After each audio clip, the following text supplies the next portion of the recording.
Et coucou tout le monde, comment allez-vous aujourd'hui? Ça me fait super plaisir de vous retrouver. Alors, clairement aujourd'hui, il va également vous falloir ça.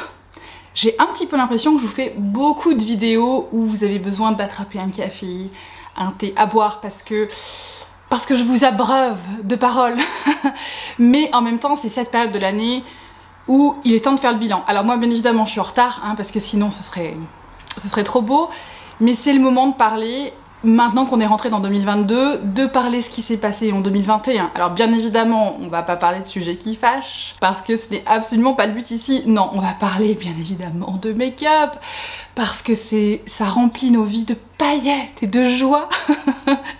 J'exagère un peu, mais bon, je me suis dit, allez, on est parti pour la bonne humeur. Cette année, on se prend plus la tête, on se fait plaisir raisonnablement, bien évidemment, vous le savez, mais surtout on passe du temps ensemble, on tchatche, on blablate, et aujourd'hui on va faire le round-up, on va faire le tour de ces produits de 2021 make-up qui ont enchanté nos vies ou pas. La vidéo du jour, ce sera bien évidemment tout ce qui n'est pas palette. Vous imaginez bien que je ne peux pas faire et les produits maquillage généraux et les palettes dans une même vidéo. Sinon cette vidéo, je pense, serait un documentaire de 4h30 en 5 parties sur Netflix. Donc on va essayer de ramener la durée des vidéos un petit peu plus basse, même si je ne vous promets pas que cette vidéo sera particulièrement courte, mais je vais essayer d'être un petit peu plus synthétique, si c'est possible. En attendant, aujourd'hui, on va donc voir les produits de 2021, ces produits maquillage donc qui ne sont pas des paillettes pour les yeux, donc tout le reste, tout ce qui permet de finir sa figure, mis à part les lèvres. J'ai pas fait les lèvres parce que je pense que vous savez que c'est pas le produit que je teste le plus, c'est pas le produit que j'utilise le plus, surtout avec cette situation-ci. Je vous parlerai pas des lèvres. Si jamais vous voulez quelques petits produits comme ça que moi j'utilise, que j'adore, demandez-moi en commentaire ou sur Insta. Et bien évidemment, je vous réponds au meilleur de mes capacités. Mais aujourd'hui, on va voir tout le reste. On va voir ce qui a été génial, ce qui a été... ça va. En vrai, ça va. Et le non. Le non merci. Enfin, pas pour moi en tout cas. Voilà, donc si tout ça vous intéresse, à tout de suite.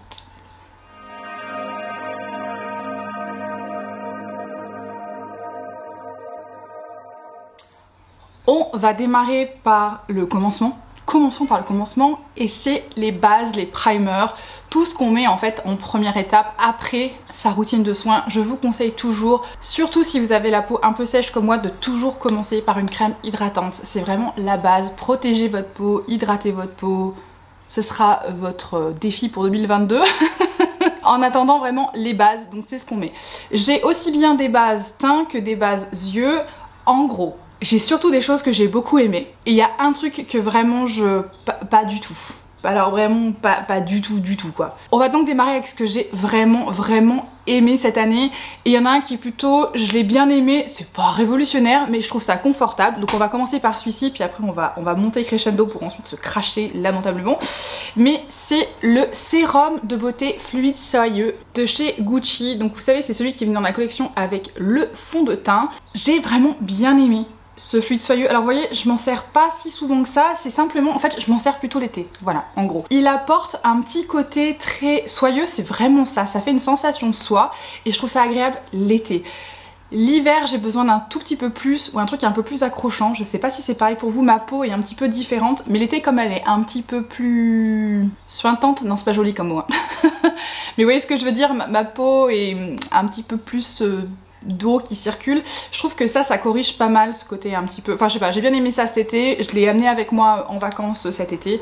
Je m'en sers principalement à ce moment-là, je m'en sers de temps en temps, l'hiver, vous croyez pas, mais c'est vrai que le fini et ce que ce primer fait, je trouvais plus approprié pour l'été. Voilà, mais c'est un bon petit primer. Gucci, j'ai envie de dire, dans leur ligne, c'est peut-être ce que j'ai préféré. Un primer un petit peu plus récent que par contre j'ai adoré, je vous l'avais montré pendant un haul, et c'est le primer de chez RMS Beauty. Alors il a un nom, le Re-Evolved Radiance Locking Primer, donc base protectrice éclat. C'est celui qui s'ouvre comme ceci. Franchement celui-là, il est vraiment bien.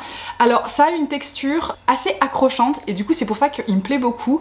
C'est une très bonne alternative au Milk Grip Primer. que je trouve est un petit peu trop accrochant. Celui-ci c'est le bon entre-deux entre le hydratant, l'accrochant, il a un peu de radiance. Franchement ça c'est une super découverte, je vous le conseille. Bien évidemment attendez toujours un petit code promo pour ce genre de produit parce que c'est un petit peu plus élevé en termes de prix. Mais clairement ça c'est la bonne découverte de l'année. Une autre découverte cette année, mais je ne sais pas si c'est une sortie de 2021, peut-être que quelqu'un sait et n'oubliez pas, enfin n'hésitez pas à le dire en commentaire, voilà. N'hésitez pas soit à me corriger quand je me plante parce que ça arrive quand même assez fréquemment. Et ensuite, n'hésitez pas à compléter l'information si ça peut aider les autres personnes qui sont ici. Et c'est le primer de chez La Mer. Alors, j'ai une affection toute particulière pour La Mer, je pense que vous le savez. Et celui-ci, c'est l'illuminateur hydratant. C'est celui que je porte aujourd'hui. J'aime beaucoup le fini. Je vais vous montrer sur le dos de ma main parce qu'il a un fini un petit peu perlé. Donc, vous voyez, c'est assez... c'est pas très liquide, mais il a un fini. Regardez-moi ce fini. Vous voyez, c'est un peu perlé, mais pas trop. Il y a un petit sous-ton un petit peu rose. Du coup, ça favorise l'effet bonne mine et... Enfin, moi j'adore l'odeur des produits La Mer, ça sent vraiment, je sais pas comment dire. Vous savez, les cosmétiques avant, qui avaient cette odeur un petit peu particulière qui, dans un sens, montre que c'est des vieilles marques cosmétiques. Vous voyez ou pas cette odeur qui était particulière aux cosmétiques peut-être dans les années 90, 80-90, moi ça me rappelle, franchement... un des produits que ma grand-mère utilisait. Je sais que elle utilisait pas du tout ça, mais voilà, ça me rappelle ça. Il y a une odeur, il y a un parfum qui est spécifique, que moi je trouve très agréable. Vous ne le sentez pas une fois que vous l'avez sur la peau, mais bon, c'est bon à savoir qu'il y a une petite odeur. Et franchement, j'adore cet enlumineur. Je crois qu'il est, cet hydratant là, ce primer, il est pas si facile que ça à trouver. Je crois que moi il ne l'avait plus dans mon Sephora. Je crois qu'il est pas forcément dispo en ligne. Mais si vous cherchez un peu, si jamais je trouve un lien et que ça vous intéresse, je vous le mettrai. N'hésitez pas à me demander en commentaire si c'est un produit qui peut vous intéresser.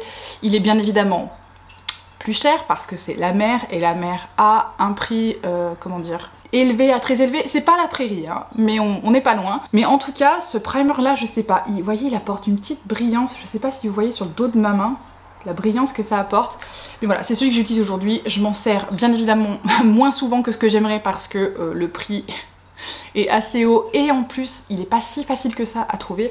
Mais si je pouvais, je m'en servirais tous les jours, clairement. Enfin, dans un de mes primers préférés, et je vais passer rapidement dessus parce qu'encore une fois, pour l'instant, ce n'est pas dispo chez Sephora. Vous voyez comme à chaque fois j'en profite pour essayer de happer Sephora à essayer de nous amener ça chez France. C'est bien évidemment mon primer de chez Tatcha. C'est le Silk Canvas en version liquide. Je vous avais dit cette année, je sais pas si vous vous souvenez un petit peu plus tôt cette année, avant j'utilisais la version pommade de ce primer et depuis que j'ai passé à la version liquide, je ne changerai pas. Alors la version liquide est un petit peu moins floutante que la version pommade qui se présente en fait dans un espèce de compact, un rond. Mais je trouve ça tellement plus hygiénique, franchement, par rapport à la pommade qui... Voilà, même si on est précautionneux, je vous avais dit, on se retrouve avec des trucs dedans et ça, moi franchement, j'aime pas trop. Ça, on n'a pas ce problème. La contenance est assez importante. On a 30 grammes, mais il en faut tellement peu de ce produit que franchement, ça vaut le coup. J'ai bien évidemment un backup parce que j'étais aux États-Unis, donc j'en ai profité pour en attraper un. Mais ça, vraiment, si jamais vous avez la capacité de mettre vos mains dessus, et si Sephora Europe pourrait rendre le process beaucoup plus simple, franchement, si vous faites rentrer Tatcha dans votre ligne, garantie succès. Garantie succès, c'est vraiment une ligne absolument géniale. S'il vous plaît. le cri d'appel.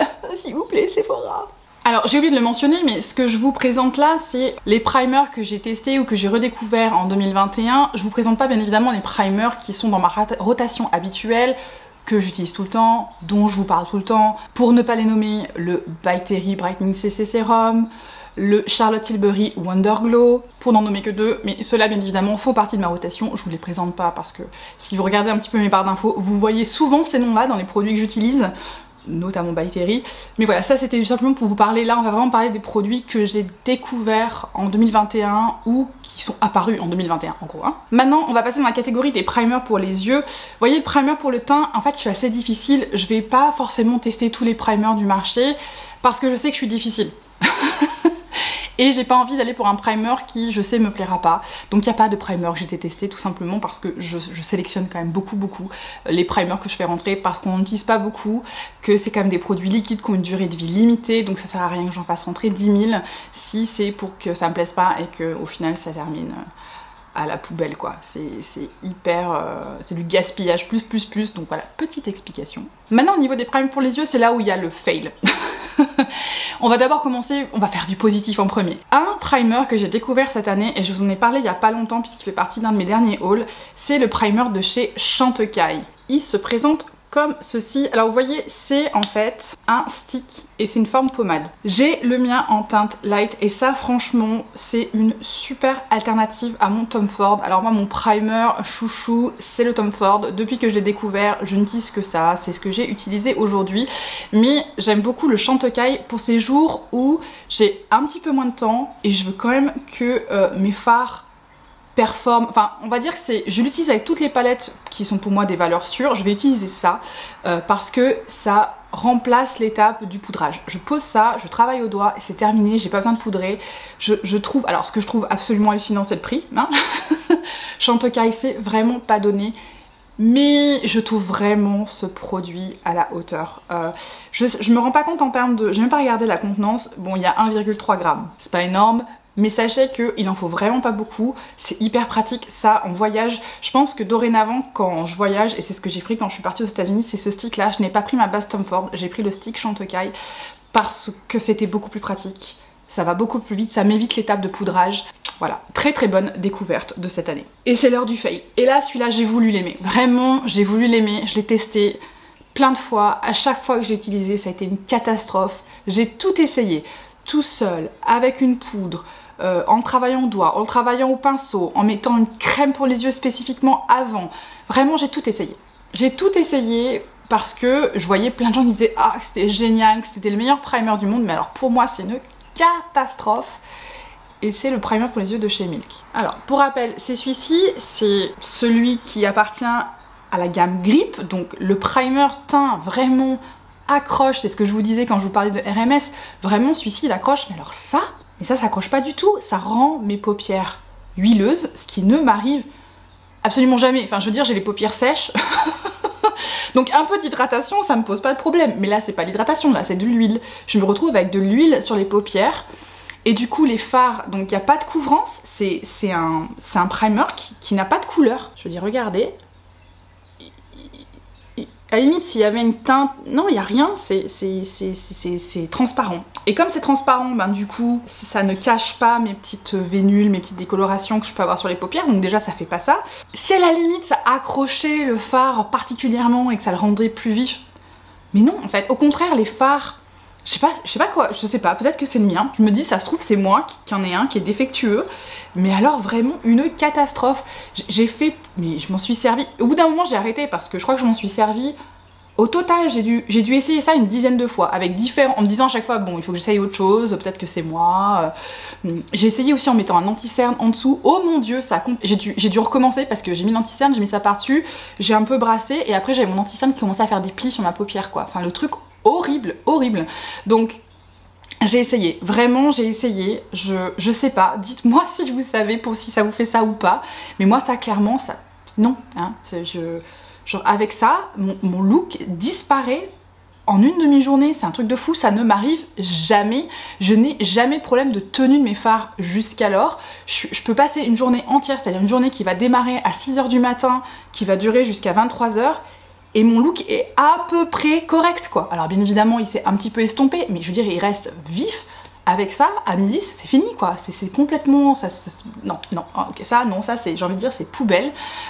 Ou si ça intéresse quelqu'un, parce que pour vous, ça a vachement bien fonctionné, ben, n'hésitez pas à aller me faire coucou sur Insta, parce que moi, ça, clairement, je peux pas m'en servir, en fait. Je peux pas m'en servir, ça me fait un résultat catastrophique. Voilà, je suis un peu extrême, mais franchement c'est vrai. Vous savez, il n'y a rien de plus frustrant, et je pense que vous savez, il y a quand même rien de plus frustrant quand on réalise tout un look et qui part en cacahuète à cause de ça. Non, tu restes en 2021.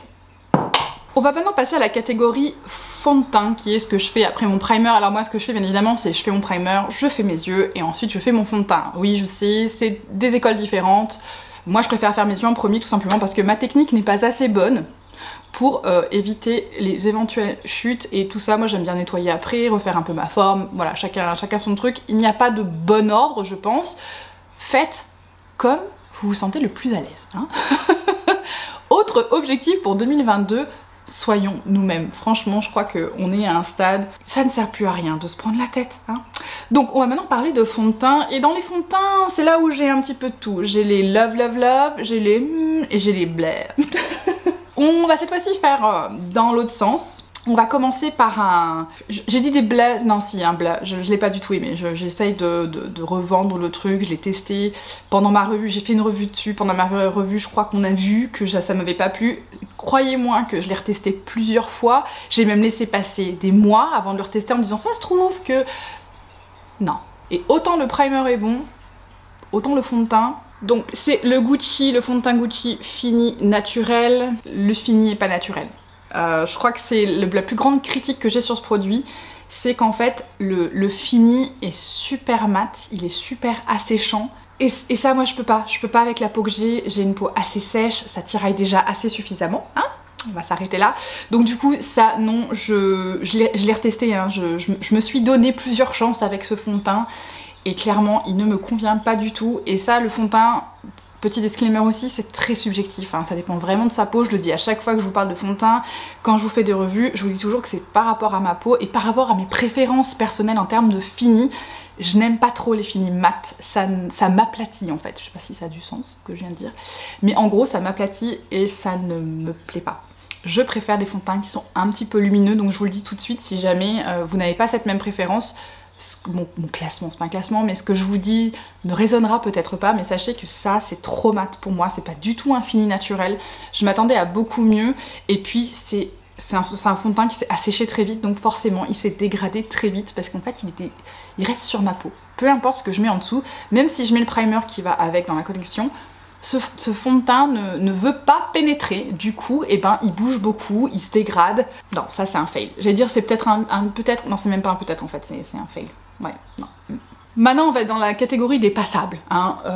Ça va, mais bah voilà. Le premier, je vous en ai parlé aussi récemment, c'est le Phytoteint de chez Sisley. Alors ça c'est une eau de teint, hein. C'est pas un fond de teint. Parce que c'est une eau de teint, c'est très léger. Donc ça... C'est pour ça que je le mets dans les parce qu'en fait c'est pas un fond de teint, c'est on va dire quelque chose qui va permettre à votre peau d'avoir un meilleur aspect. Ça aura une couvrance très légère. Et je sais qu'il y a certains ou certaines d'entre vous qui préfèrent ça, qui préfèrent simplement avoir, on va dire pas un correcteur, mais voilà, quelque chose qui va venir lisser et flouter tout ça. Ça fait le boulot, par contre c'est trop léger pour moi. Je vais m'en servir et c'est comme ça que je m'en sers maintenant. C'est que je vais m'en servir les jours où forcément je me maquille pas forcément, mais je veux pas avoir l'air morte. Ou très fatiguée, je me sers de ça, ça remplit bien sa fonction, mais c'est vrai que du coup c'est pas un fond de teint. Je vais m'en servir moins souvent qu'un fond de teint. Ensuite, un fond de teint, et là je l'ai mis dans les parce qu'en fait il est vraiment très bien, mais sa longévité est pourrie. Je crois que je peux pas le dire autrement. Je vous ai également fait une revue dessus. Et c'est bien évidemment le KVD Good Apple. Alors vous avez vu le mien, ça c'est parce que je mets mon pinceau dedans, vous avez vu, ça soulève beaucoup de produits.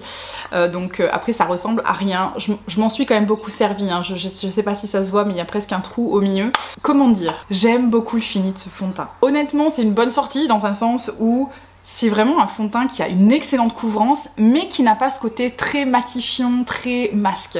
Au contraire, je l'ai trouvé assez hydratant. Je vous avais d'ailleurs dit, je ne pense pas que ce sera adapté aux peaux plus grasses. Je maintiens ça, je pense que c'est plutôt adapté aux peaux un petit peu plus sèches, parce qu'elle a cette consistance assez émolliente. Par contre, en termes de parce ce fond de teint est émollient, sa tenue n'est pas bonne. Franchement, c'est très dommage, j'ai envie de dire, parce que vraiment... Et le fini et la manière dont il s'applique et qu'il se fond dans la peau est absolument excellent. Vraiment, c'est excellent. Ça fait un teint de peau magnifique. Mais ça ne tient pas. Ça ne tient pas plus de, je dirais, une grosse soirée.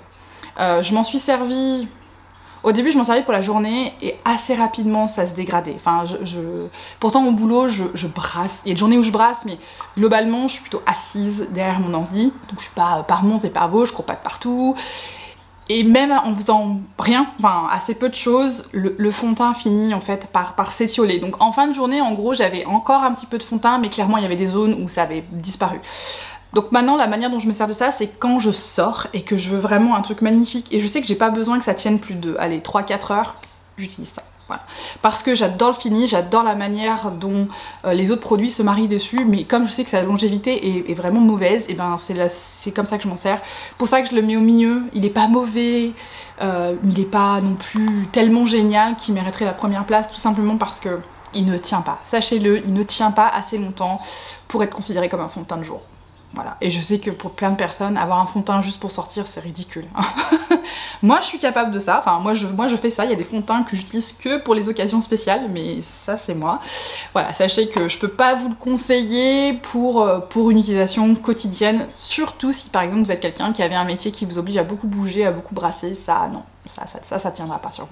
Sur personne, d'ailleurs, je pense. On va maintenant passer à mes fonds de teint chouchou, et là pareil, je veux vous prévenir un petit peu, dans mes fonds de teint chouchou, je suis très spécifique dans mes fonds de teint. Je préfère les fonds de teint plutôt haut de gamme, je suis pas très fond de teint drugstore, je pense que vous avez remarqué. Donc voilà, sachez-le, c'est une préférence personnelle, je ne vous oblige en rien, je suis sûre qu'il y a des alternatives drugstore qui valent probablement ce que je vais vous montrer, mais moi c'est ma préférence, c'est ces fonds de teint là que j'adore utiliser, voilà.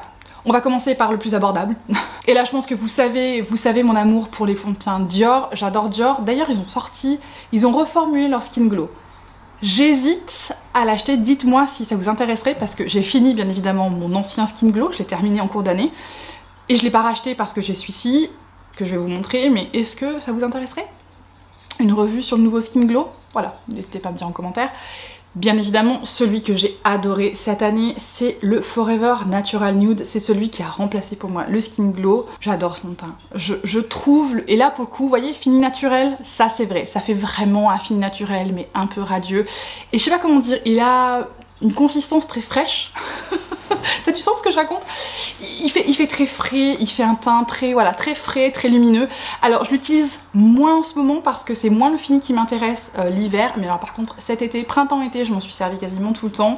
Le mien on dirait pas parce que je le secoue régulièrement, mais je pense qu'il doit me rester à peu près la moitié du fond de teint. Vraiment celui-ci pour moi c'est une des plus belles réussites de cette année pour Dior. Le seul truc c'est qu'il y a une petite odeur, hein. Sachez qu'il y a un petit parfum floral dans ce fond de teint, mais sinon vraiment c'est un 10 sur 10, j'adore ce fond de teint, il tient très bien, rien à dire, hein. Il est très bien. Et là on va rentrer dans les fonds de teint haut de gamme.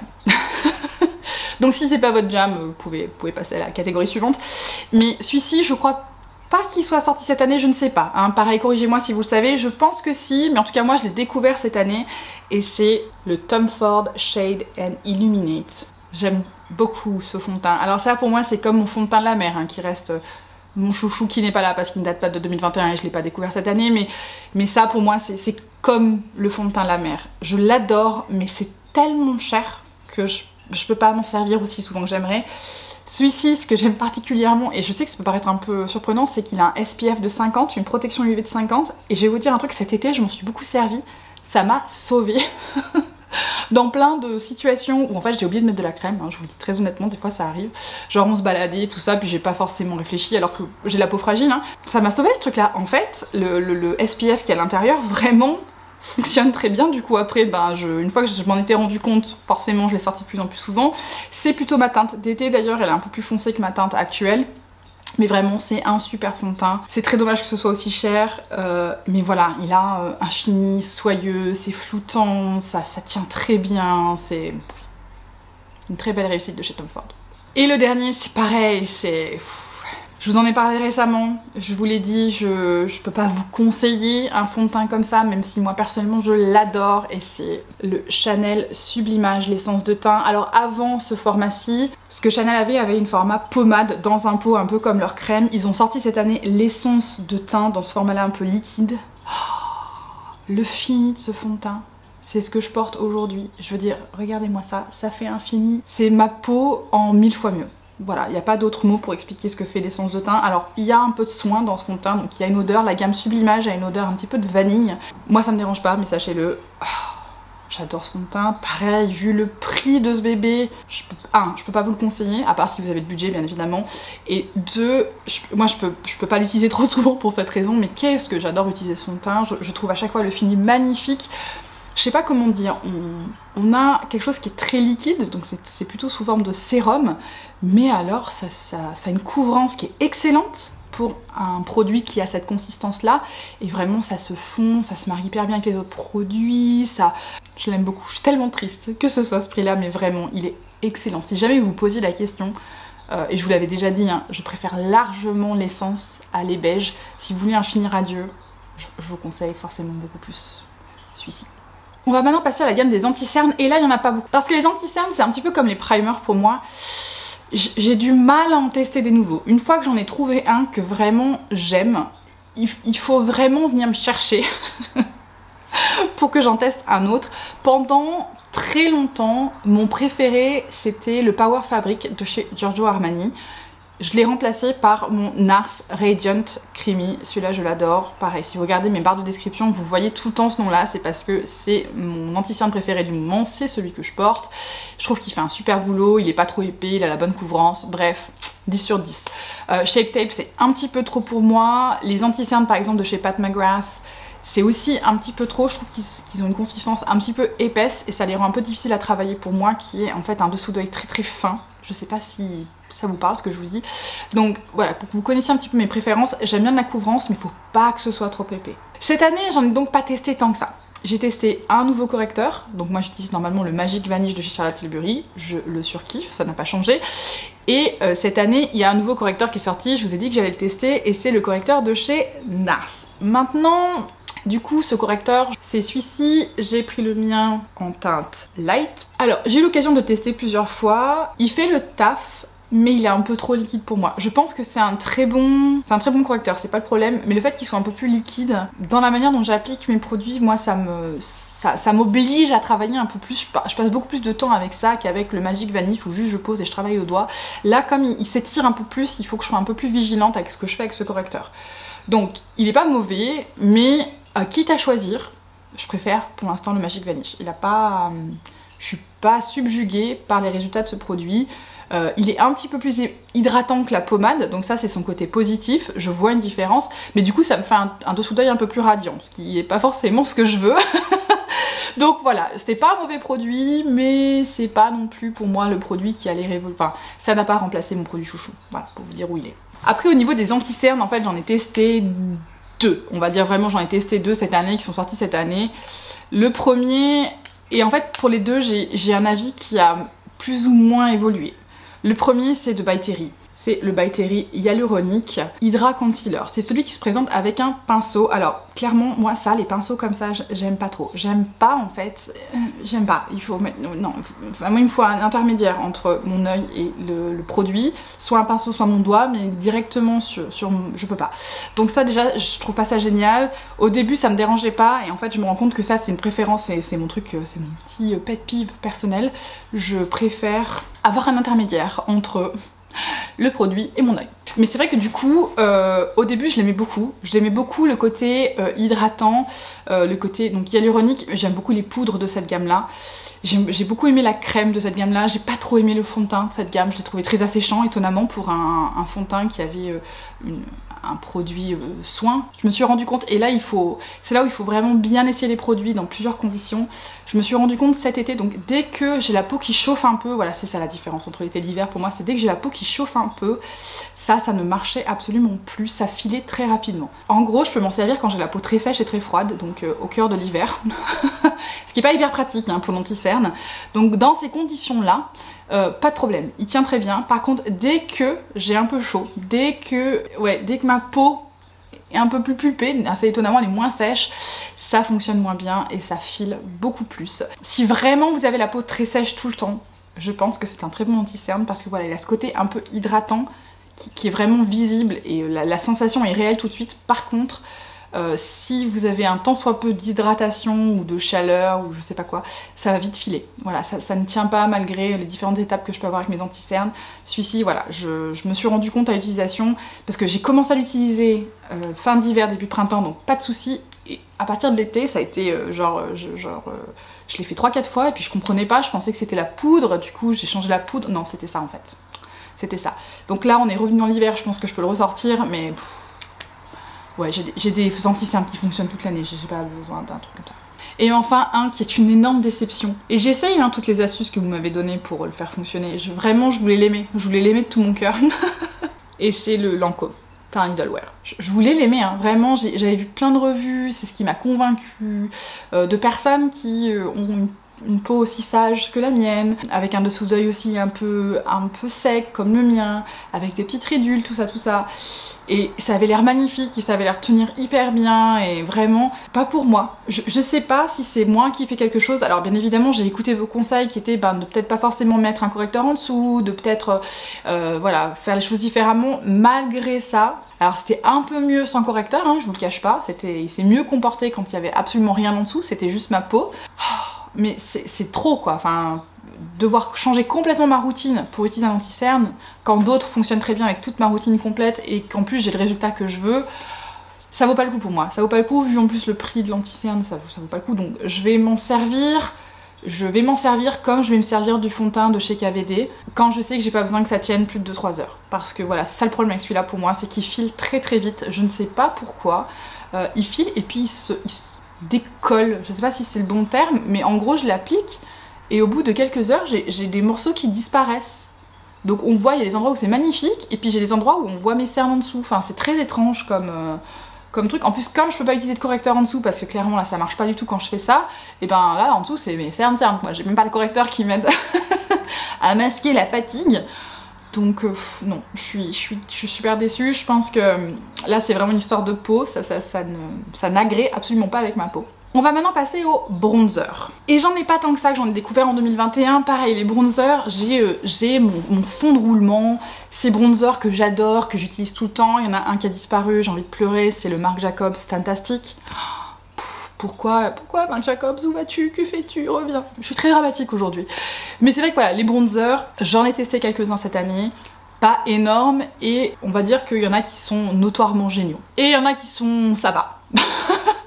On va commencer avec les... franchement ça va. Et c'est une sortie qui est passée un petit peu par la porte des artistes, vous savez, un petit peu genre elle est là, mais on n'a pas trop parlé, on n'entend pas trop parler, mais moi j'ai trouvé que c'était une bonne sortie. Enfin moi je suis assez contente d'avoir cette palette. Alors du coup c'est une palette teint, mais je m'en sers principalement pour le bronzer et un petit peu pour le blush, mais surtout pour le bronzer, et c'est les palettes de chez Anastasia Beverly Hills. Elles ont vraiment pas fait beaucoup de bruit. Alors moi j'aime beaucoup ce format, moi j'ai la mienne en Italian Summer, et j'adore le bronzer qui est ici.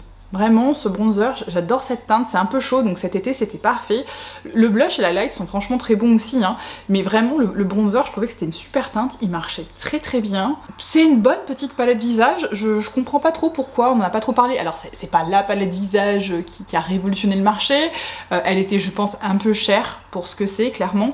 Franchement stable, un bronzer stable, enfin toute la palette, tous les produits sont utilisables, je trouve qu'ils sont bien assortis dans le sens où... Vous savez, des fois on n'a pas forcément le bon blush ou le bon highlight, on a parlé récemment de ça, où l'highlight est un peu foncé par rapport au blush et vice versa. Là je trouve que c'est très cohérent en fait, donc moi j'étais contente, je m'en suis beaucoup servi, puis c'était très compact, je voyage facilement avec, c'est pas mal, mais franchement un bon petit bronzer cette année. Une autre palette visage où je trouve les bronzers particulièrement appréciables, et malheureusement, et ça c'est typique de la marque, c'est NARS. NARS fait beaucoup de palettes visage, beaucoup de palettes visage. Le problème c'est qu'elles sont généralement en édition limitée. Hein, ça c'est NARS fait pas quasiment que des éditions limitées, je sais pas pourquoi. Ils aiment bien varier leur collection en permanence. Je pense que je le vois comme ça. Et c'est bien évidemment la NARS Orgasm on the Beach. Bon, le nom est insupportable, moi j'aime pas trop ces noms comme ça. Mais c'est celle-ci et les bronzers qui sont ici là. Mélangez les deux. Ils ont un fini un petit peu lumineux iridescent que je trouve très charmant. Alors celle-ci bien évidemment je m'en sers l'été, ce fini un peu iridescent lumineux, l'hiver moins, mais alors l'été, automne, je m'en suis énormément servi. Alors les blushs sont très bien aussi, hein. Le seul truc que j'aime moins c'est l'highlighter, mais vraiment les bronzers de cette palette je les ai trouvés très bons. Généralement NARS fait des très bons produits teints, leurs palettes sont généralement des réussites. Celle-ci ne manque pas à cette règle. Voilà, j'ai vraiment beaucoup aimé ces bronzers là. Je crois que les teintes, si je dis pas bêtise, c'est Naples et Mandalay. Peut-être qu'on peut les retrouver en individuel, pareil. N'hésitez pas à me dire en commentaire si je me trompe ou pas, mais je crois que c'est aussi ce que peut faire NARS, c'est-à-dire qu'ils compilent dans leur palette des teintes qui existent déjà dans leur collection. Mais clairement, celle-ci, c'était une bonne palette visage. J'ai beaucoup aimé les bronzers de celle-ci. Et enfin, là par contre, c'est un bronzer que j'ai adoré, que j'adore. Je dis j'ai adoré. J'adore, je l'ai utilisé aujourd'hui. Et c'est le bronzer Forever Natural Bronze de chez Dior. Je trouve que la gamme Forever de chez Dior, si vous aimez hein, bien évidemment les finis que propose cette gamme, c'est peut-être la meilleure gamme que peut proposer Dior. Forever pour le teint, il y a vraiment quasiment que des réussites dans cette gamme-là. Bon, on va y revenir plus tard. Mais clairement, ce bronzer-là, je l'ai mis en teinte 4. Il n'y a plus le logo tellement je m'en sers, vous voyez. Il est vraiment très aimé ce bronzer là. Il se fond bien, c'est la bonne teinte, ça fonctionne avec tous les fonds de teint, je m'en sers toute l'année, enfin parce qu'il a assez de pigments, il est assez fin pour avoir une application légère mais assez de pigments pour vraiment venir travailler le bronzer s'il faut quand j'ai le teint de peau qui est un peu plus foncé. Non vraiment celui-ci, il fonctionne hyper bien, c'est la qualité poudre de chez Dior qu'on leur sait capable de faire quand même, hein. Des fois c'est pas toujours, mais là clairement c'est au top du top. J'aime beaucoup ce bronzer, je vous en ai pas parlé, je sais pas pourquoi, parce que clairement je l'adore. Il fait partie de mes valeurs sûres bronzer, c'est la découverte de l'année pour moi en termes de bronzer. Limite il a remplacé mon Tentastic de chez Marc Jacobs, c'est pour vous dire, hein. Il est temps de passer au blush.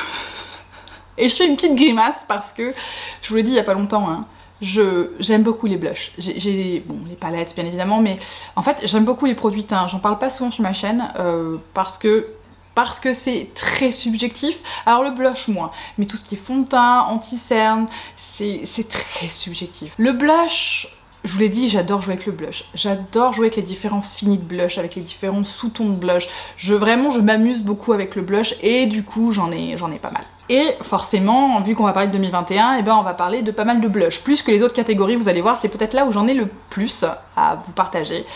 Entre vraiment des et des yeah. Vous voyez un petit peu? Alors on va commencer avec le fail et ça va pas être une surprise, hein. Le fail de cette année, et je vous ai dit, hein, Dior, ils peuvent avoir des trucs géniaux, mais ils peuvent vraiment avoir des trucs... c'est le blush dans la collection Atelier. Vous l'avez vu quand je l'ai testé avec vous. Alors, il est magnifique comme ça quand on regarde, il est trop beau et tout.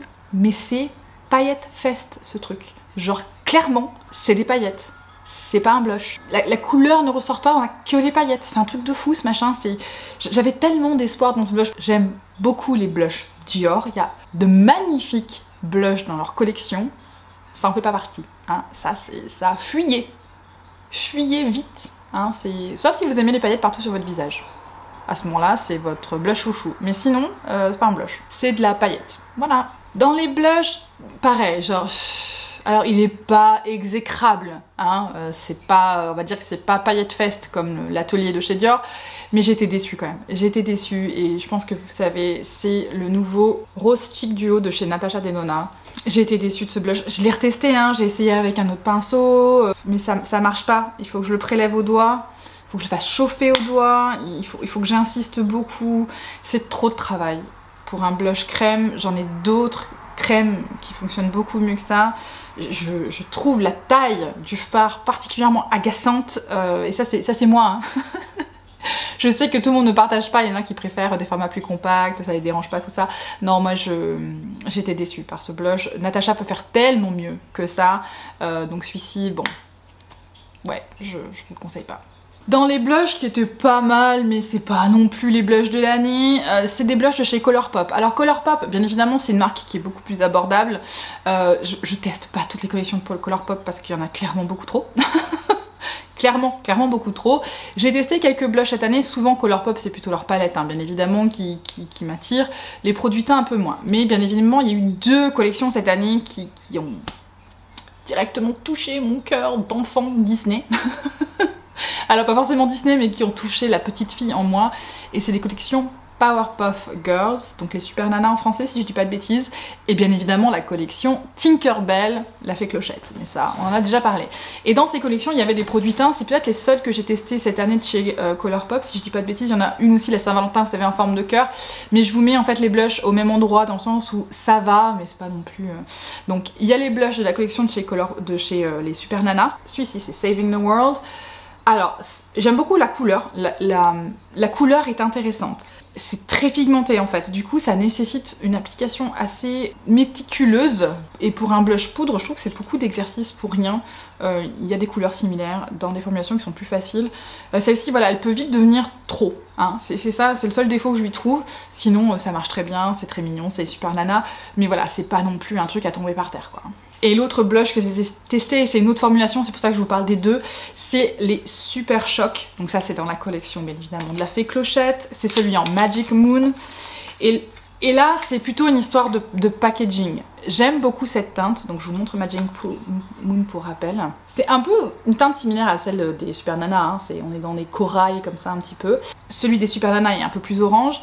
Le problème, alors j'ai trouvé ça très intéressant, j'avais jamais testé les Super Shock Chic. Le seul truc, c'est que moi ça, ce type de blush là dans un packaging qui est fermé et tout, je vais avoir moins tendance à attraper parce que ça demande, c'est complètement idiot comme hein, mais c'est vrai que ça me demande un petit peu plus de sortir un blush comme ça. J'aime quand même beaucoup, vous voyez ça c'est la teinte, elle est très jolie, elle est un peu iridescente, mais c'est vrai que ce format là, cette texture là, ça me demande un petit peu plus et du coup j'y pense pas forcément. Je pense quand même que c'est une meilleure formulation que les poudres parce que c'est une crème assez légère, c'est un peu comme une crème soufflée, vous voyez. Comme c'est une crème un petit peu plus légère, et ben on peut mieux construire la couleur, on peut rester léger si on veut et on peut intensifier, on n'est pas tout de suite dans l'intense comme leur blush poudre je trouve. Donc quitte à choisir entre les deux, je vous conseillerais plutôt les comme ça, si et seulement si vous avez le temps et l'idée et l'espace pour un blush de ce format là. Et là on va arriver dans les blushs que je kiffe. Et il n'y en a pas qu'un.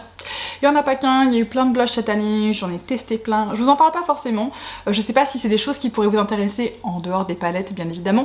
Mais voilà, j'en ai testé pas mal et il y a eu des très belles sorties cette année. 2021, j'ai l'impression qu'il y a des gammes, enfin il y a des gammes de blushs qui sont sorties dans des marques qui ne faisaient pas de produits teints auparavant, ou très peu, en tout cas qui n'avaient pas de blush, et c'est réussi.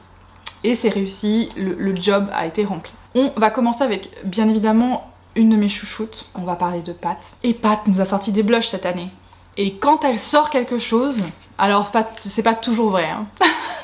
Mais généralement c'est très bien exécuté. Ces blushs n'ont pas dérogé à la règle, donc c'est les Divine Blush, les collections comme celle-ci qui arrivent dans des packaging. Donc déjà, bon, Pat McGrath, le packaging c'est 20 sur 20.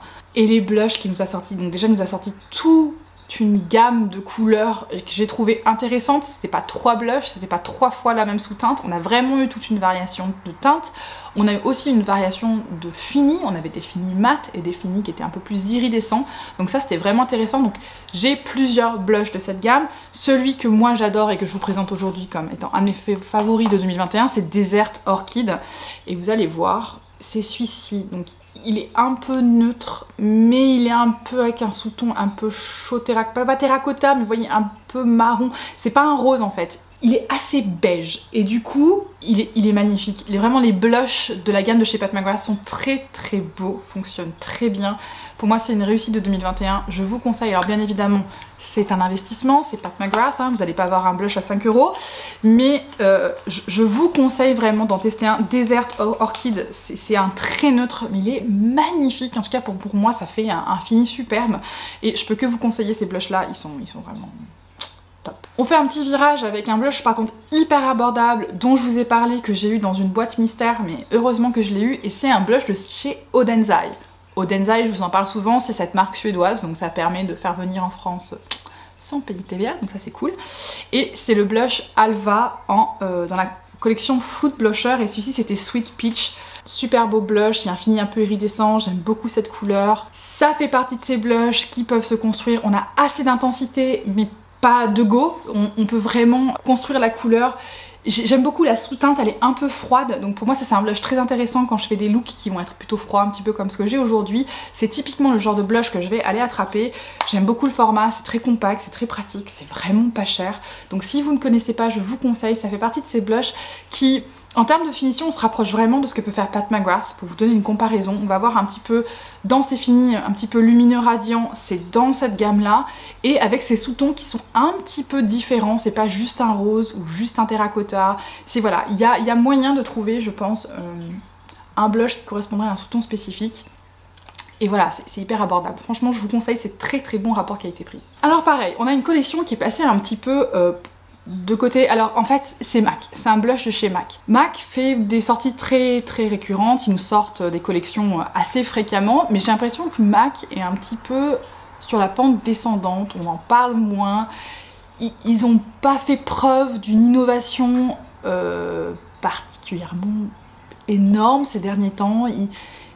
J'ai eu l'impression qu'ils nous ont sorti un petit peu la même chose dans différents packaging. Je sais pas si c'est l'impression que ça va donner, mais c'est vrai que MAC, il y a quelques années, c'était MAC, tout le monde voulait aller chez MAC, il y avait la queue devant les MAC, on avait qu'une hâte, c'est que ça arrive en France, tout ça, et maintenant MAC c'est un peu genre, ouais c'est bien, Vous voyez, c'est plus... je crois pas qu'il y ait eu une sortie récemment de chez MAC où les gens se soient rués comme des grands malades pour l'attraper. Ils sont plus sur le devant de la scène, voilà, c'est ça que je voulais dire.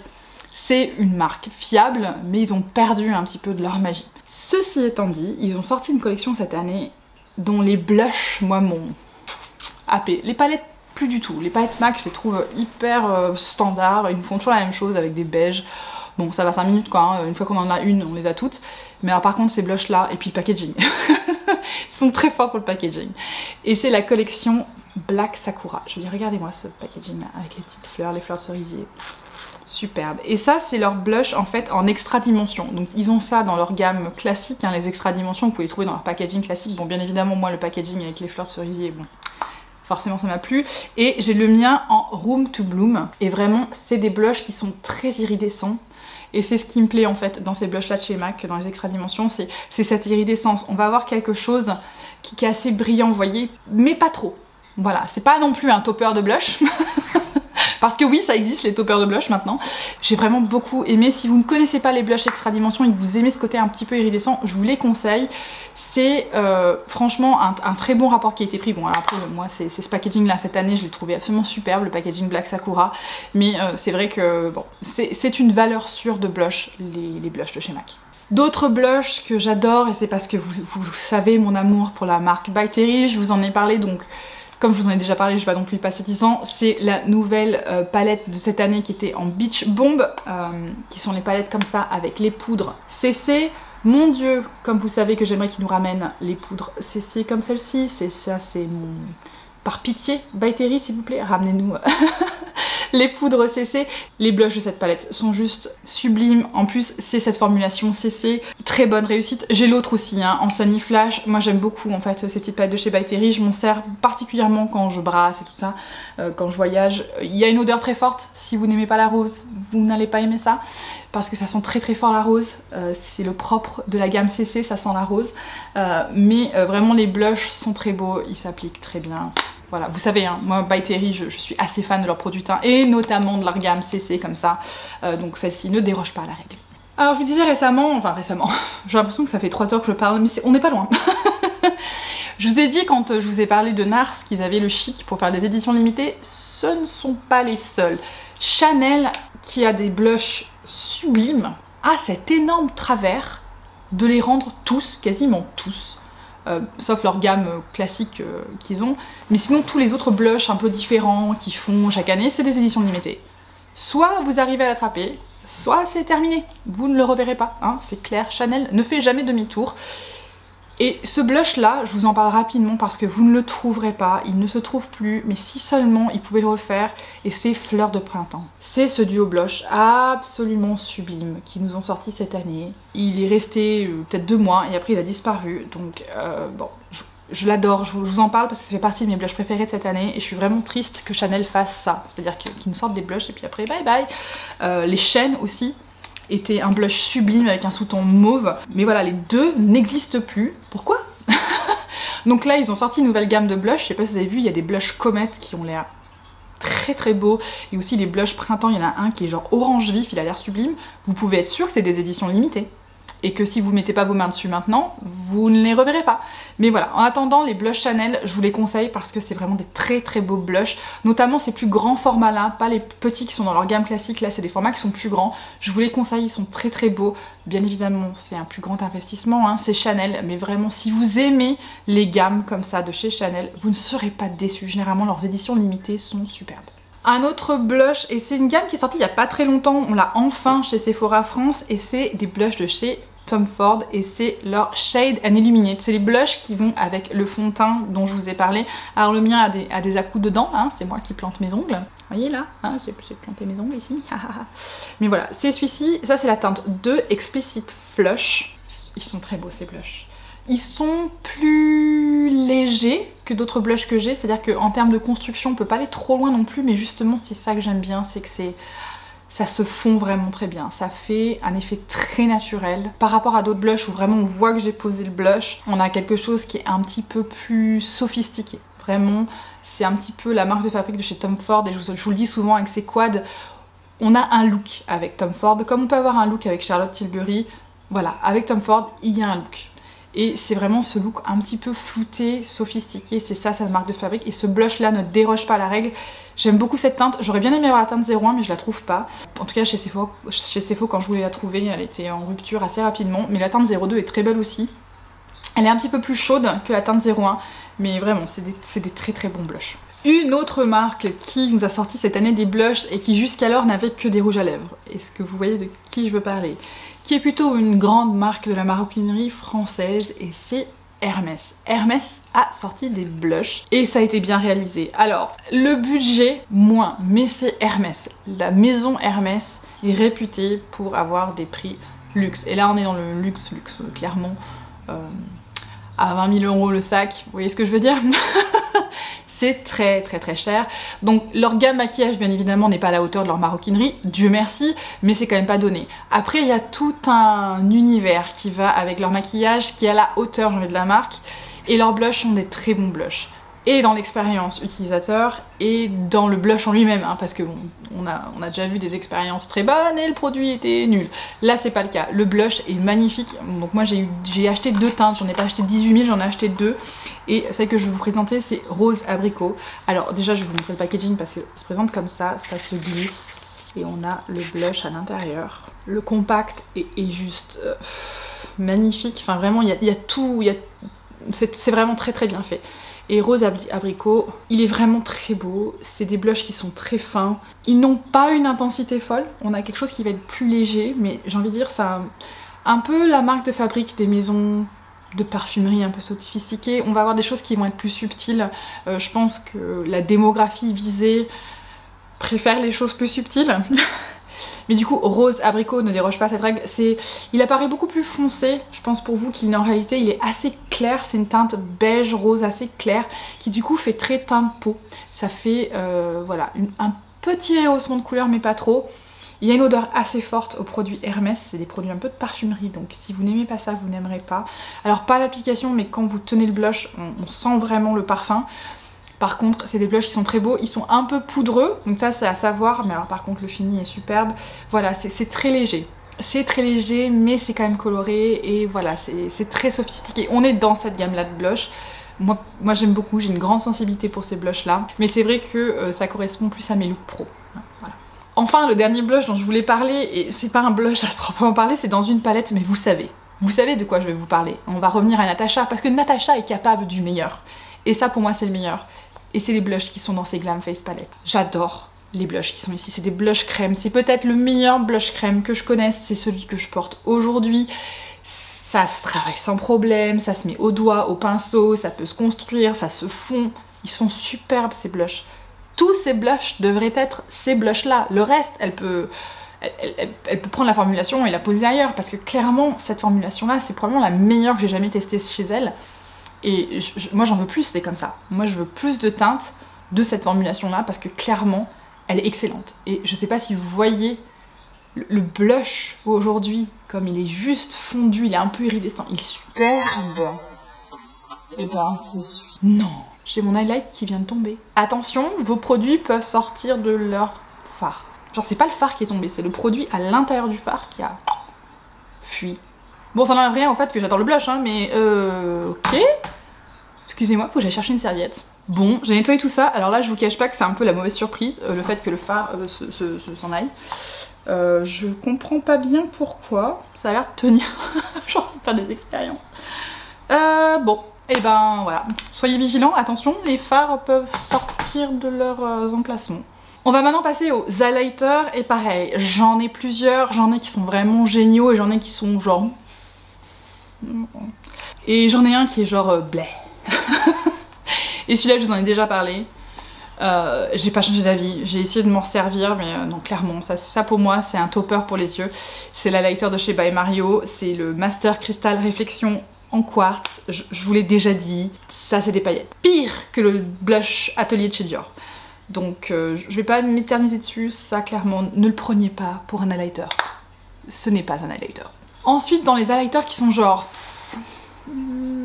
c'est celui qui vient de sortir avec la collection numéro 5 de chez Chanel, je vous en ai parlé, c'est le fluide enlumineur. Alors c'est Chanel, donc on est plutôt dans quelque chose qui se veut être sophistiqué, donc pour ça, ça répond à ça. Par contre, c'est tellement subtil que c'est quasi invisible en fait, il s'utilisait juste comme enlumineur. Comme base, c'est un petit peu trop, et comme enlumineur, c'est juste pas assez. Si vraiment vous voulez juste une toute petite touche de radiance hyper fine, oui, mais vous avez vu la contenance de ce truc là pour une petite touche hyper fine, il y en a beaucoup trop. C'est pas un produit catastrophique, mais il est pas assez ou trop, hein, voilà, il est pas bien situé. Et si vraiment ça avait été juste une touche, je pense que 10 ml ça aurait suffi. Là il y en a 30, là il y en a vraiment clairement beaucoup trop. Pour ce qu'on peut faire avec voilà, on l'applique juste aux dents, on le tapote, bon ça il faut même pas un demi millilitre pour ça, donc ouais, voilà, ça va, mais vous pouvez passer votre route, hein, vous ne manquerez rien.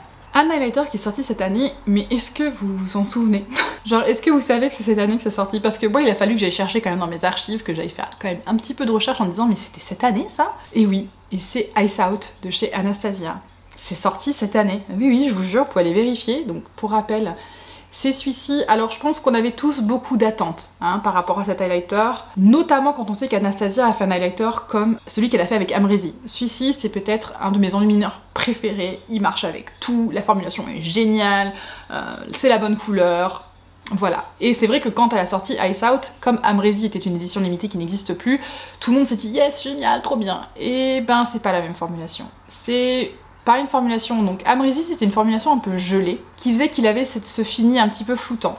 Là c'est plutôt une formulation poudre et on a beaucoup de paillettes. Avec Ice Out on a beaucoup moins de radiance métallisée qu'on a de paillettes. Et c'est très dommage parce que c'est intéressant comme sous-ton, c'est un sous-ton un peu citrine, donc c'est un peu différent, c'est pas un champagne quoi. Donc c'est dommage que la formulation soit différente parce que moi j'aime beaucoup le sous-ton de celui-ci, mais c'est vrai que voilà, ça donne plus de paillettes qu'autre chose. Donc moi je m'en sers, hein, c'est pas le problème, ça me dérange pas quand il y a un petit peu de paillettes, c'est pas non plus hallucinant comme le By Mario. Mais c'est vrai que c'est dommage. Si ça avait été la même formulation qu'Amrezy avec ce sous-ton là, cet highlighter aurait été au top de 2021 je pense. Un autre highlight, et là je pense c'est la couleur qui est pas bonne pour moi. J'ai vu que d'autres couleurs fonctionnaient mieux et c'est les Dior Forever Couture Luminizer. Donc c'est ceux qui ont le même packaging que les bronzers. La seule différence, et je sais pas, je vais essayer de vous montrer, c'est que le bronzer il a un coussin mat et l'enlumineur il a un coussin, vous voyez, un petit peu plastifié qui brille. C'est comme ça qu'on peut faire la différence entre les deux, si jamais, petite astuce. Et c'est vrai que celui-ci, j'ai le mien, alors j'en ai acheté 3 et j'en ai acheté 2 qui sont plutôt des blushs. Donc je vous les montre pas parce qu'ils ont des coloris très roses et je m'en sers comme des blushs, donc c'est pas des enlumineurs.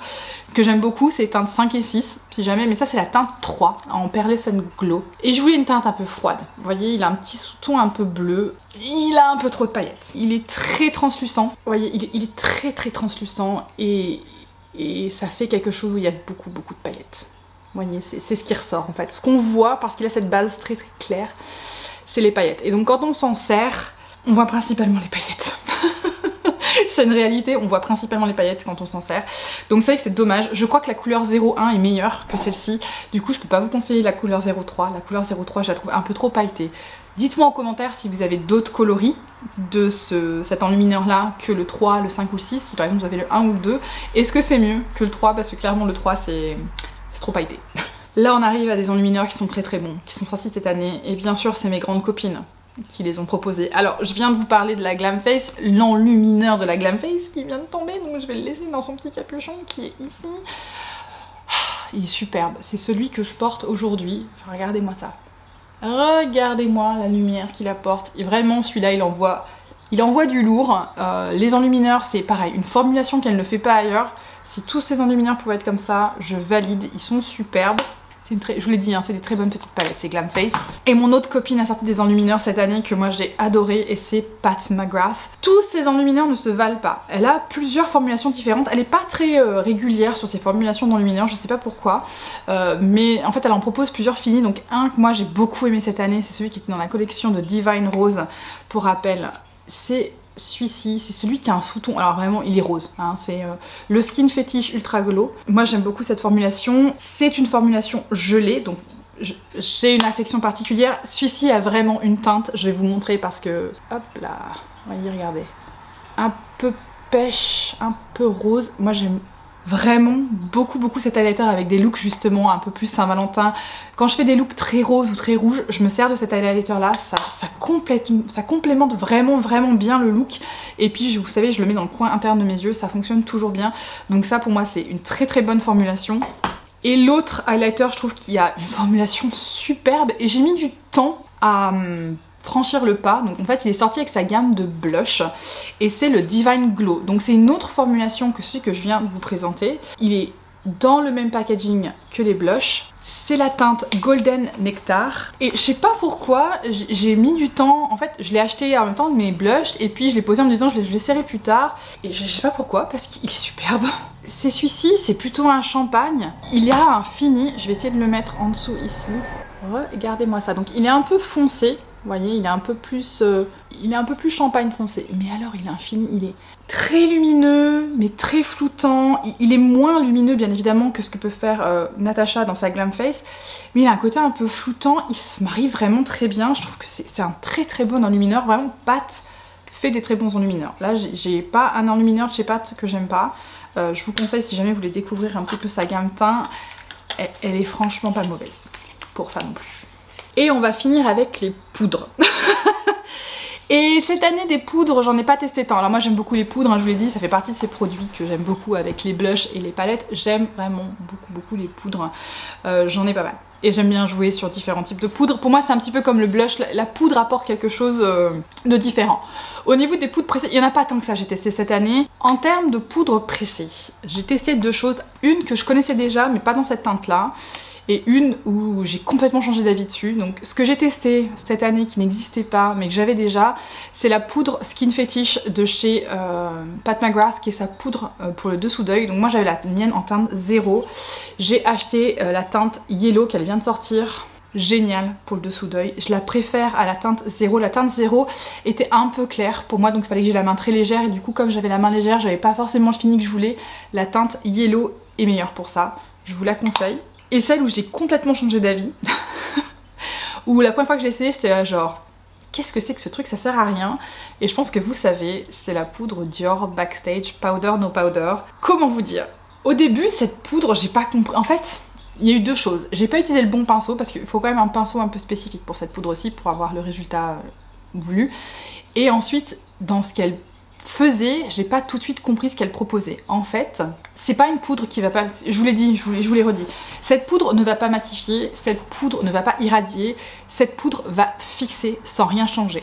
Donc si vous aimez, vous avez des fonds de teint, vous aimez le fini, que vous voulez pas trop altérer, c'est ça qu'il vous faut. Elle floute par contre, elle fait un fini assez flawless, un petit peu comme la Charlotte Tilbury, qui est très bonne d'ailleurs. Mais avec ce côté, elle apporte rien de plus. Elle va vraiment juste flouter et bien tout fixer, poser.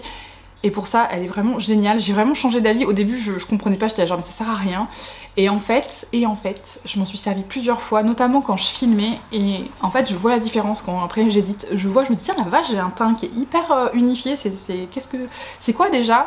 Généralement c'est ça. Pour ça elle fait vraiment boulot. En plus elle a un format très compact, on a un grand fard donc c'est vraiment pas mal. On peut bien passer son pinceau. Donc moi le pinceau que j'utilise et ce que je vous conseille c'est un pinceau en fait plutôt plat. Donc moi j'utilise le Face de chez Sonia G.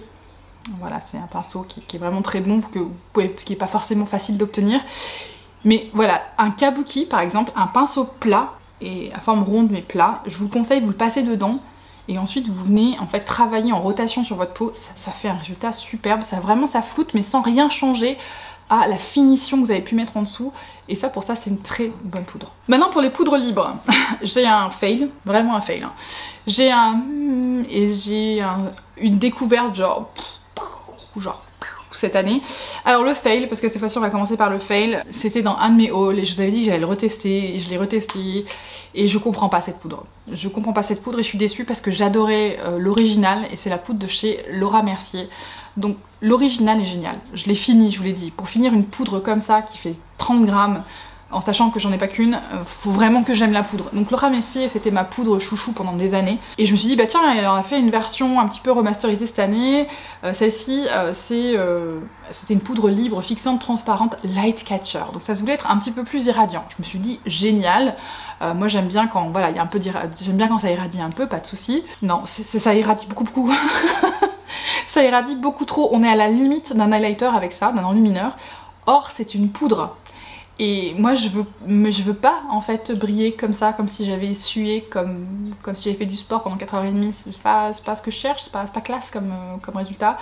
Donc je suis déçue parce que du coup je peux pas m'en servir comme je veux et c'est le format, ça aurait été une poudre pressée, j'aurais pu la travailler à certains endroits pour un petit peu illuminer à ces endroits là si je veux pas forcément mettre un enlumineur, ça aurait été possible. Mais comme c'est un format poudre libre, c'est beaucoup plus dur en fait de faire ça. Donc ça ouais, ça c'est décevant par rapport à la classique, mais allez pour la classique quoi, elle est beaucoup mieux que celle-ci. La poudre suivante, je vais passer rapidement dessus, mais si jamais vous l'avez, dites-moi ce que vous en pensez, et c'est la poudre de chez Tatcha. Alors vous savez que j'adore Tatcha, vraiment j'adore Tatcha, et ils ont sorti une poudre dans la gamme Silk, qui est le primer que j'utilise, que je surkiffe. La poudre est bof. La poudre est bof, elle fait le taf. Alors ça se présente comme ça, il y a un petit, ça sort par là. Enfin moi j'aime pas trop la manière dont ça sort par les côtés au milieu. On peut pas bien contrôler la quantité qu'on fait sortir. On va dire qu'elle matifie, mais pour moi elle matifie un peu trop. Alors peut-être que vous ça vous plaira si vous avez besoin d'un truc matifiant. Pour moi ça matifie un peu trop. Et je sais pas comment dire, elle est pas facile à bien travailler avec le reste. Elle a tendance à rester un petit peu sur le dessus. Du coup je m'attendais pas à ça. Je m'étais dit je vais l'adorer comme j'adore les produits Tatcha. Et celui-ci c'est peut-être celui qui me déçoit le plus. Voilà, ça c'est pas une poudre qui vaut le coup pour moi. Hein. Ça va, mais c'est pas non plus bon. Hein. Et enfin, la poudre que j'ai découvert cette année que je surkiffe, dont je me sers tout le temps, qui est vraiment la découverte poudre libre de cette année. Est-ce que j'exagère? Presque pas. Et c'est la poudre Make Up Forever Ultra HD. Je vous en ai parlé déjà dans mon haul, je m'en sers tout le temps. J'ai la mienne en teinte 3.0 banane et c'est celui dont je me sers en fait pour fixer mon anti-cerne et vraiment ça vient illuminer, ça vient aspirer vers le haut tout ça. Elle est géniale cette poudre. Je ne peux que vous la conseiller si vous êtes comme moi et que vous voyez c'est ce coloris ici un petit peu jaune. Si vous êtes comme moi et que voilà, vous aimez par exemple l'Easy Bake de chez Huda Beauty pour cette zone là, vous allez adorer celle-ci. Elle va venir flouter, elle est assez lumineuse mais pas trop, elle assèche pas, elle tient hyper bien. Vraiment celle-ci c'est la poudre de cette année, je la surkiffe. Je pense que je vais la vider assez rapidement et pareil il y en a beaucoup hein. Il y a 16 grammes là-dedans, ce qui est énorme pour de la poudre libre hein, parce que c'est léger la poudre. Vraiment je la surkiffe.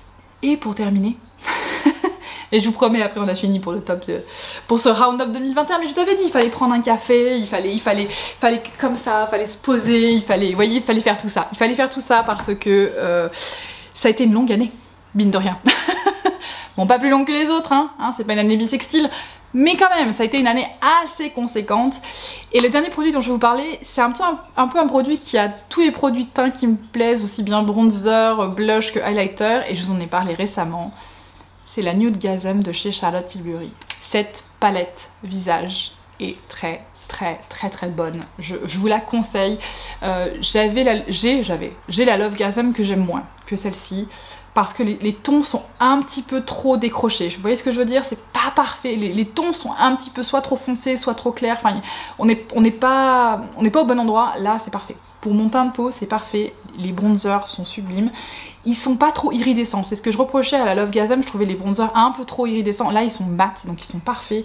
Le blush qui lui, par contre, est très iridescent, qui est un peu pêche, sublime. L'highlighter très fin, très sophistiqué. On est dans le look Charlotte. Tout à fait à propos avec la marque. Donc vraiment cette palette-ci, si vous pouvez l'attraper, encore une fois en promo, n'hésitez pas, je vous la conseille, elle est vraiment très bonne. Et c'est tout pour aujourd'hui. Oh là là, bon. J'ai l'impression que ces derniers temps, je suis incapable de faire une vidéo de moins d'une demi-heure. parce que j'ai trop de trucs à vous dire, j'ai trop de trucs à partager avec vous et j'espère que ça vous plaît quand même quand je vous parle pendant des heures. Je vais quand même essayer d'éditer cette vidéo vers le bas, hein, au maximum de mes capacités. Mais voilà, il fallait qu'on parle de ce qui s'est passé cette année, il fallait que je partage avec vous ce qui m'a plu, ce qui m'a moins plu. Il faut que vous sachiez que bien évidemment, je n'ai pas tout testé, c'est impossible, déjà parce que mon budget ne me le permet pas et parce que j'ai pas forcément envie de tout tester. Il y a des choses qui ne m'attirent absolument pas, il y a des choses qui, je sais, ne me conviendront pas. Donc j'espère que vous appréciez ce côté-ci, à savoir que je vais généralement vous présenter des choses qui, je pense, me plairont et des fois ça ne me plaît pas, ça arrive. Mais au moins je vous le dis. Donc voilà, et vous, quels ont été vos produits chouchous de 2021? Est-ce qu'on se rejoint sur certains produits ou alors pas du tout? N'hésitez pas à me le dire en commentaire, ça franchement ça m'intéresse. Et si ce n'est pas déjà fait, bien sûr, abonnez-vous, ça me ferait tellement plaisir que vous soyez avec nous pour cette année encore. Je vous souhaite à vous tous et à vous toutes une très très belle journée et une magnifique soirée. Ciao ciao!